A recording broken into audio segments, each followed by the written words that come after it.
Introduction. We know that the cell is the structural and functional unit of life.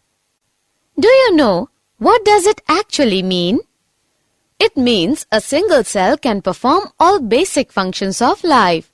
Example, movement, intake of food and respiratory gases, respiration, excretion. Okay, it is true for a single-celled or unicellular organisms.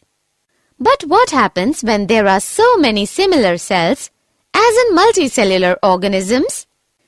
In multicellular organisms, these cells are specialized to carry out a few functions efficiently. Each specialized function is done by a group of cells.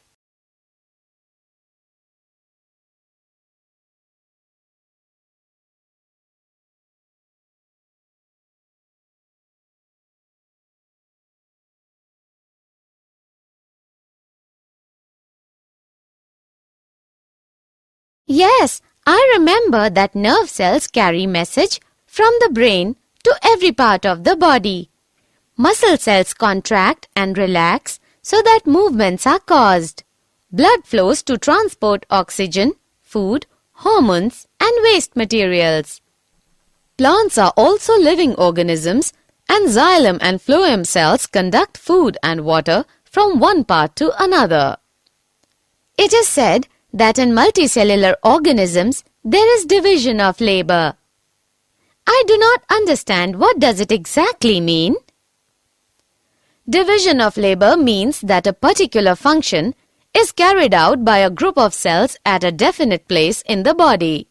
This group of cells is called tissue, which are arranged and designed to provide the efficient specialized function.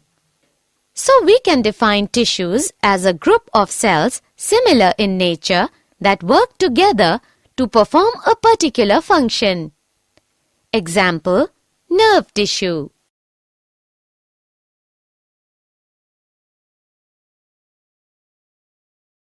Objectives. At the end of this lesson, you will be able to define tissue, identify types of tissues, understand the difference between plant and animal tissues, understand plant tissues, understand types of plant tissues, find the characters of meristematic tissues, understand types of meristematic tissues, understand functions of meristematic tissues, find the characters of permanent tissues, understand types of permanent tissues, understand functions of permanent tissues.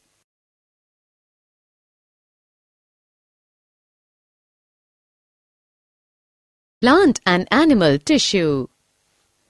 Plants and animals both are living organisms, but their internal structures are entirely different. Can you tell me why? I know one major difference is that plants are autotrophic. That is, they can make their own food in presence of sunlight, carbon dioxide and water with help of chloroplasts. They are fixed at one place. So the tissues in plants are mainly of such types which give them strength. Some of them are also dead tissues which give mechanical strength. Yes, I know that animals are heterotrophic and have to move around in search of food, mate and shelter. So they need more energy in comparison of plants. That is why most of the tissue in animals are living.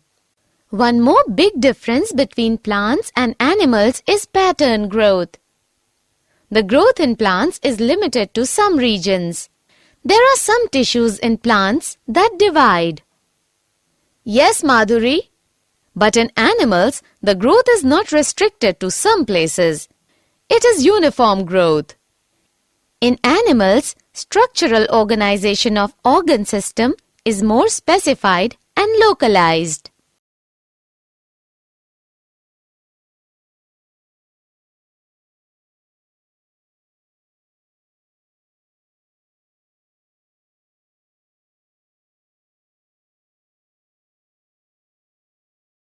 Types of plant tissues. Ankita, do you know that on the basis of their dividing capacity, plant tissues are of two types, meristematic and permanent. Those tissues which divide continuously and help in increasing in length and girth of plants are known as meristematic tissues. These are found only in growth regions of plants. While those tissues which are derived from meristematic tissues but have lost the power of division and have attained their definite forms are permanent tissues. Activity. We can prove that meristematic tissues are found by doing an activity. I will take a glass jar and Ankita, you will also take a similar glass jar filled with water. Then we will place same-sized onion bulb on each jar for 3 days to observe the growth of roots. Yes, we will measure length of roots on day 1, 2 and 3. Then on the 4th day, you will have to cut roots of onion bulb. Then again, place it on the jar. On the 5th day, we will again measure the root length. On the 5th day, we find that the growth of roots of my jar has stopped. Yes, this activity proves that growth of plants occurs only in certain specific regions because the dividing tissue, also known as meristematic tissue, is located only at these points.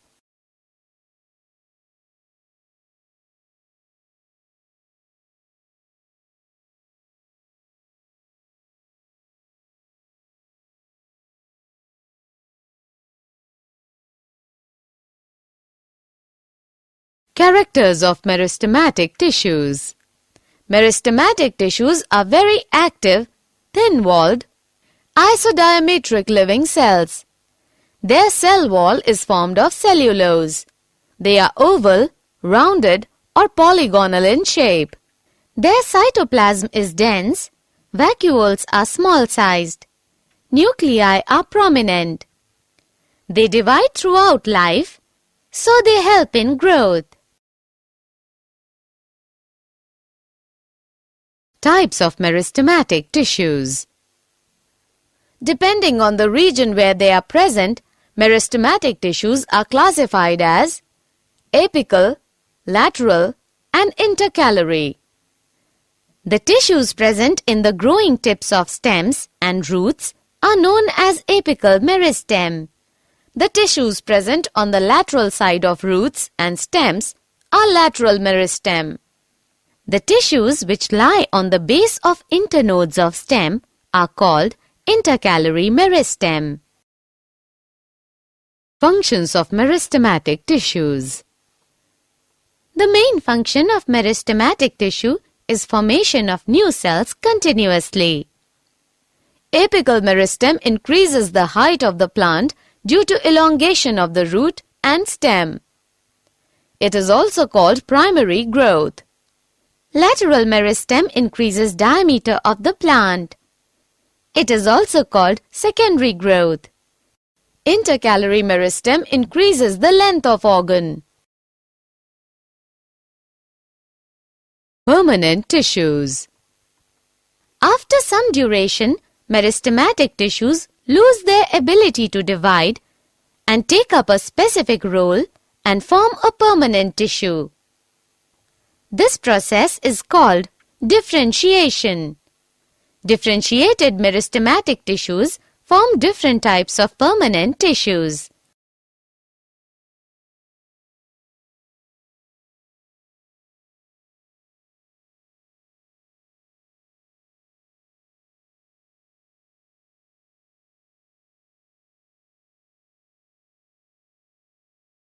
Characters of permanent tissues. In permanent tissues, cells are thin or thick-walled, living or dead and mature.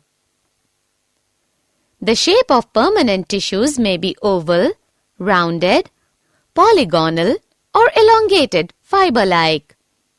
They have intercellular spaces. Cytoplasm is vacuolated. because they have lost the power of division, so they do not help in growth.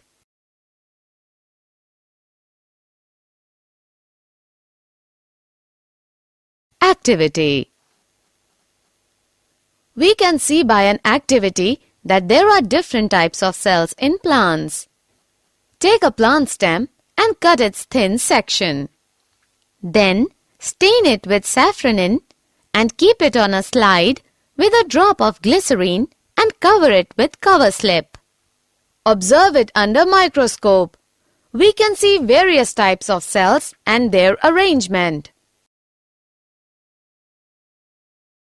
Types of permanent tissues. Permanent tissues are of two types on the basis of nature of cell: simple permanent tissues, complex permanent tissues. Simple permanent tissues are composed of cells which are functionally and structurally similar. Types of simple permanent tissues. On the basis of nature of cells, simple permanent tissues are of three types: parenchyma, collenchyma, and sclerenchyma. Parenchyma is made up of cells with thin primary walls that retain their protoplasm. Collenchyma is made up of the cells with thick primary walls that retain their protoplasm. Sclerenchyma is made up of cells with lignified secondary walls that have lost their protoplasm at maturity, that is, are dead.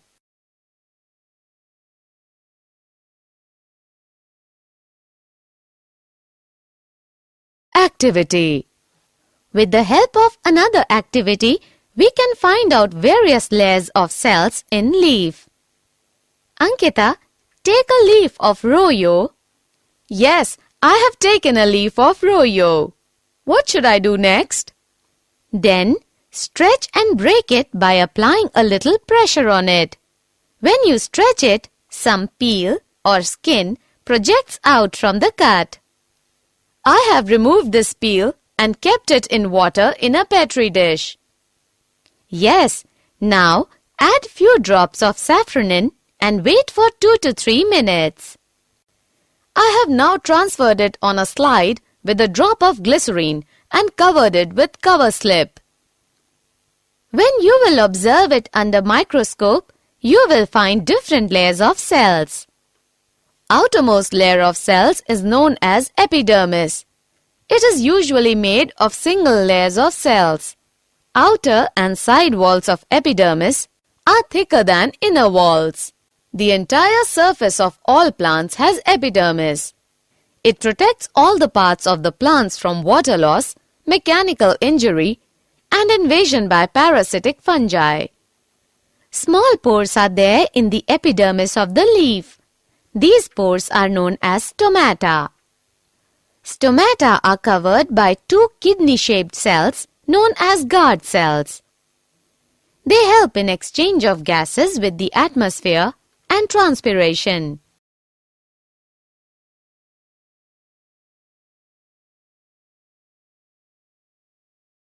Functions of simple permanent tissues.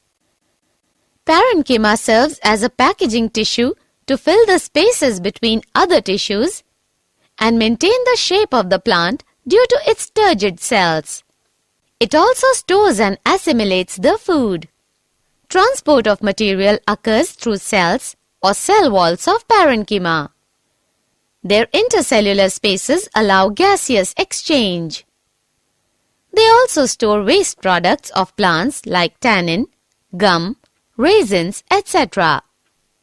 Collenchyma is a mechanical tissue, so it provides mechanical support and elasticity. Sclerenchyma is mainly mechanical and protective in function. It gives strength, rigidity, flexibility and elasticity to the plant body and thus enables it to withstand various strains. Types of complex permanent tissues. Complex tissues are made of more than one type of cells. All these cells coordinate to perform a common function. On the basis of nature of cells, Complex permanent tissues are of two types, xylem and phloem. The supporting and water-conducting tissue of vascular plants, consisting primarily of tracheids and vessels, woody tissue. The food-conducting tissue of vascular plants, consisting of sieve tubes, fibers, parenchyma, and sclerids, also called bast. Functions of complex permanent tissues. The main function of xylem is to carry water and mineral salts upwards from root to different parts of shoots. Phloem transports photosynthetically prepared food materials from the leaves to storage organs, and later from storage organs to the growing regions of the plant body. Did you know chewing gum is the latex of the plant Acarar sapota? Sclerenchyma is the longest cell in plant kingdom. Commercial cork is obtained from the oak plant. In monocotyledonous plants like grasses, the guard cells are dome-shaped.